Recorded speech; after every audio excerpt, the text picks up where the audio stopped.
1996 was a scary year for humanity, allegedly. I wasn't alive then, and wouldn't be for 6 more years, but I hear that some wild things happened. For example, Dolly the Sheep was cloned, the Olympics were held in Atlanta, whoa, Florence Pugh was born, Tupac was shot, the N64 released, and scariest of all, Arthur aired its first episode on PBS Kids. Go away, Buster! All of that pales in comparison to the adrenaline-driven button presses experienced by gamers around the world when they first began playing the original Resident Evil. Released in Japan on March 22nd, in America on April 1st, and in Europe on August 16th, Resident Evil for the PlayStation empowered players to take control of experienced field operatives Chris Redfield and Jill Valentine on their rescue mission turned Night of Terror spent in the Spencer Mansion. It's not all zombies, guts, and fear, though. There are also some crazy one-liners, such as... Wow, what a mansion! Stop it! Don't open that door! Oh, Jill, this house is dangerous. There are terrible demons. Ouch! That was too close. You were almost a Jill sandwich.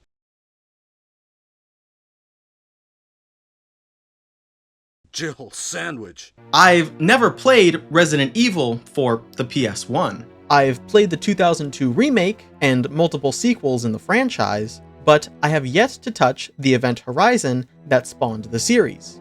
Until today, using the glory of the PlayStation Plus program's classic games catalog and the handy-dandy download button next to the director's cut of Resident Evil, I can finally play, experience, and review the game that birthed survival horror.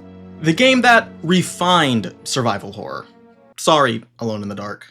Our story begins with the Special Tactics and Rescue Service, STARS, Alpha Team entering the Spencer Mansion, deep in the Arklay Mountains surrounding Raccoon City, in an attempt to locate the missing Bravo team of the same organization.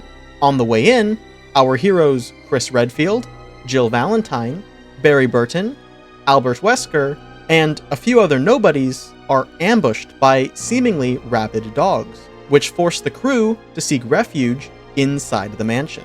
It's here where the gameplay begins, and the survival challenge starts to unfold. You're given the choice to play as either Chris or Jill, as previously mentioned. I chose Jill because I wanted to hear the Jill sandwich line. Jill's campaign is also apparently easier, with better weapons, weaker enemies, and deeper pockets. That's probably the most unrealistic thing about this game, by the way. In no world do girls' clothes have better pockets than boys' clothes.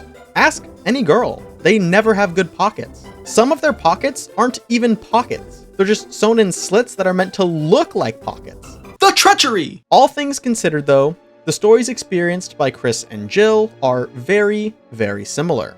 Throughout the game, Chris will be assisted by surviving Bravo team member Rebecca Chambers, and Jill gets help from Alpha team member Barry Burton. Barry is way more helpful than Rebecca is, and he makes the game a lot quicker. Here, in the Jill sandwich scene, Jill can escape the shotgun booby trap without needing to place in a broken shotgun, Raiders of the Lost Ark style. Before the ceiling crushes her, Barry will break the door down. Chris isn't so lucky. He also can't play piano, which is oddly an important plot point for one puzzle. Puzzles really are the name of the game here, alongside a healthy dose of point-and-shoot combat. I think a fair summary of the gameplay is moving from room to room, collecting items, stopping to clear out enemies when necessary, then using said collected items in other rooms to progress further. At first, the mansion will be extremely closed off due to an abundance of locked doors. As you continue playing and exploring the mansion and its surrounding grounds, more of the story will come to light, and more doors will begin to open. Most puzzles are fairly self-explanatory, but there were a few that didn't make a ton of sense. Inside the guardhouse pool hall, there's an unusual setup on the billiards table. Upon inspection, Jill stated the setup looks like the hands of a clock. With the mention of the clock and a specific time, I figured you'd use this to set a clock at some point. Maybe the one in the mansion dining room. That's actually not what it's for, though. In fact, I didn't figure out what the time was even for until after I had beaten the game.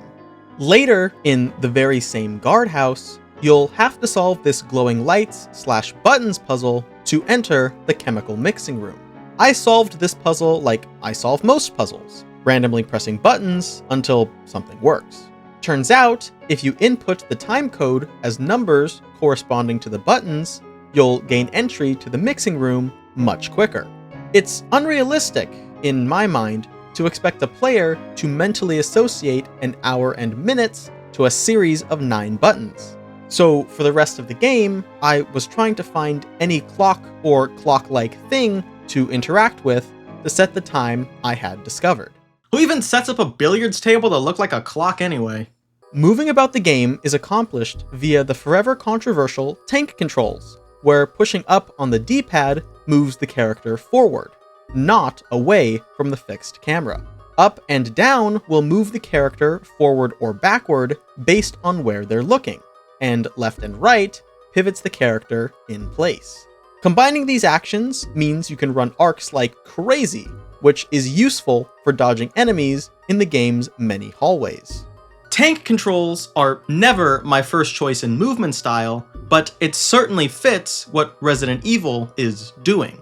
Throughout my playthrough, I got slightly better at understanding the controls, but until the very end, I was still slamming into the walls of the mansion. I find that I overcorrect a lot when turning corners, so Jill basically Tokyo drifts around the entire time. Getting myself aligned with different doors was always tricky, especially when enemies were closing in. You kind of have to just shake back and forth and hopefully get the right angle in order to interact with something.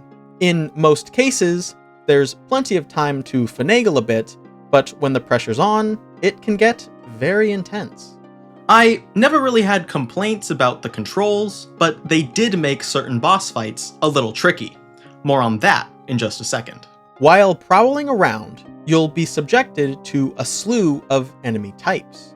In the main mansion, you'll be fighting against standard zombies and the zombie dogs from the intro, but later in the game, these will be replaced with oversized spiders and the agile hunter enemies, which were bioengineered in the mansion's secret underground lab. In fact, every enemy you fight comes out of that lab in one form or another, including the bosses. Behind one of the mansion's locked doors, you'll find Bravo team member Richard Aiken withering away due to an aggressive poison inflicted upon him by a threatening snake. After a failed attempt to dose him with anti-venom, Jill has to face the snake herself. Unlike normal snakes, which are snake-sized, Yawn is massively overgrown thanks to the unholy science performed in the lab below the mansion. I honestly had to redo this boss fight a handful of times because I do not understand combat in early Resident Evil. In the modern games, it's possible to shoot and move at the same time, and some games even give you a dodge feature. In the early PlayStation installments, combat feels very slow, and I have no clue how you defeat this boss without just winning in a heal-off. I tried to find windows to run from Yawn, then turn around and shoot him before running out of the way again, but I didn't see a pattern. I'm not saying there wasn't one, just that I didn't see one. This problem didn't persist with future bosses for a couple of reasons. For one, the next 2 bosses are just really easy. Plant 42 is weakened by the V-Jolt serum and can be finished off by just standing in place and firing, and the next boss, the spider thing, died so quickly I didn't even realize it was supposed to be a boss. The more simple mechanics of these fights, combined with an expanded weapons cache, led to them being far easier than the first boss fight of the game. When Yawn came back for a second encounter, I found myself stuck again, since his unpredictable movements and increased health bar made it so even my most powerful weapons didn't melt him straight away. Again, I brought extra heals and spent some of my precious special weapon ammo, and eventually, I won over the reptile. In addition to the starting pistol and combat knife, Jill can wield the aforementioned shotgun, as well as a bazooka and the Colt Python revolver. For the first half of the game, I was conserving my different weapons and their ammo for the important fights, but once the hunters showed up, I switched my backup weapons in, mostly because the shotgun can take down the hunters in a few shells, and they go down in a single Colt Python shot. Clearing those enemies out quickly made navigating the different areas of the game much faster. Resident Evil has a lot of backtracking, because the reward for progressing in any single direction is usually a key, or another important item for unlocking separate new areas. As such, finishing off one area of the game just means you can now run back through all the stuff you completed in order to find new doors. I like how well-trodden the main areas of the mansion are, because it builds a sense of familiarity with each room and its layout. When I first entered this hallway and the dogs jumped through the glass, I swore off ever returning there, since I didn't want to waste ammo on the enemies. Being able to identify that place and frequently route around it with my new keys was a very gratifying feeling.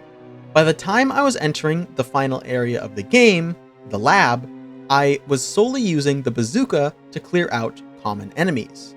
There are 3 different ammo types to swap between: fire, acid, and explosive rounds, and they each have strengths and weaknesses against different kinds of enemies. But come on, it's a bazooka. You point, you shoot, big explosion. Nothing stands very long after a big explosion.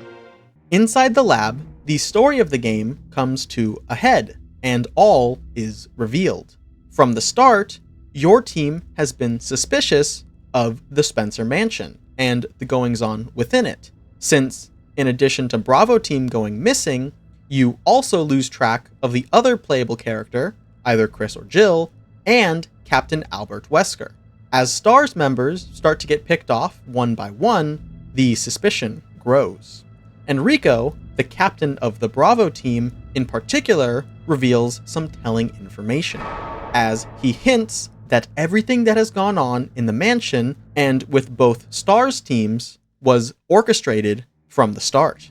Before he can share who or what is behind the chaos, he's assassinated.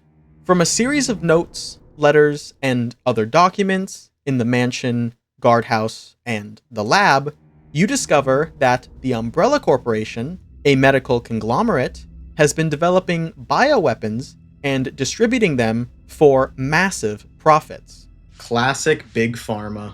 The specific bioweapon that led to the disaster in the mansion was the T-virus, which is capable of turning living things into zombies. In the climax of the story, it's revealed that Albert Wesker was in on this the whole time, and his task was to pick off the STARS members one by one inside the mansion before destroying the lab and everything in it to cover up the catastrophe. In an ironic twist, he's killed by his employer's creation, the Tyrant 002, and it's up to Jill to put an end to things. He also got Barry in on this whole thing by threatening his wife and kids, which is a pretty interesting twist. Unfortunately, the game really fell apart for me here, both story-wise and gameplay-wise. The Tyrant, after very gruesomely and awesomely tearing Wesker in two with his claws, goes down in 2 Colt Python shots, and that's the last I saw of him. I guess I got a bad ending, though I'm not really sure how you'd get a good one. Immediately after the fight, I left the boss room and wandered around aimlessly looking for the 3rd MO disc item, which I guess I forgot somewhere in the actual mansion. When I finally realized I could do nothing in the lab, I walked back upstairs, watched Barry die for some reason, then got on a helicopter to watch the end credits. Chris was apparently behind the 3 MO discs door, so he died because I never saved him. That means that somehow in my universe, the events of Resident Evil 5, 6, 7, and Village are impossible. Whoopsies. At least every living boulder can breathe a sigh of relief. In the good ending, the tyrant comes back. Barry triggers a self-destruct sequence, and the surviving Alpha Team members fight off the tyrant until they can be picked up by a helicopter before the mansion explodes. That's a cool way to end the game. More importantly, that's a way to end the game. The bad ending really isn't an ending at all. I fully understand having multiple endings, and I get that they add replayability to the game, but I think every ending should be somewhat satisfying, at least conclusive. I didn't even realize the game was over until the credits started to roll. Me not even realizing I'd killed my last enemy led to the ending feeling really, really flat. I guess that's the point though. I'm supposed to feel dissatisfied, so I go back and get the good ending. Except I don't know where to even begin to do that. Getting all the MO discs will save Chris, but why did Barry die? There weren't even enemies in the room he was in. Dude's strong enough to kick down a door and save Jill if she gets poisoned by Jan, but he can't hold his own against zombies? From my admittedly little experience, the story is super nonsensical. It's really funny at parts, but in other places, it just makes no sense. Albert Wesker's goal was to silence stars and to cover up the experiments that were going on, right? So why didn't Albert Wesker just kill the stars members himself? At the very start of the game, he could have taken Barry into the dining room while asking Jill to stay put, shot him, then shot Jill when she came to investigate. At some point, he must have found and captured Chris for him to be locked up for the good ending, so why didn't he just kill him too? Also, was his goal to unleash or to cover up the existence of the tyrant? He says in the cutscene right before letting it loose that he's going to destroy the mansion. I think you misunderstand me, Jill. To me, the monsters you mentioned mean nothing. I'm going to burn all of them together with this entire laboratory. I must complete my mission as ordered by Umbrella. Barry. But in the very next scene, he goes off on a tangent about how he's going to study and claim the power of the T-virus for himself. This is really beautiful. All this power will be mine. What's the end goal here? Are we destroying the virus, or are we preserving it? From a gameplay standpoint, Resident Evil is pretty good. I think some aspects of the game are dated, but that's not unusual for a 30-year-old game. The bosses range from far too easy to far too difficult, and I found myself really disappointed with each of them. Jan and its movements were difficult for me to get the hang of, and Plant 42, the spider thing, and the tyrant were actually point and shoot easy. Killing the tyrant, the ultimate life form, in 2 shots was confusing. I know the Magnum is the most powerful gun in the game and all that, but should it really be 2-shot the final boss powerful? Besides that, I think the puzzle, exploration, and occasional combat loop of Resident Evil is still very appealing. Combined with the amazing music the series came to be known for, before the modern games ditched those for ambient sounds, the feel of the mansion is absolutely incredible. When looking at the first game in a series, it's easy to point and laugh at its shortcomings, but arguably, it's more important to look at what has survived from the start.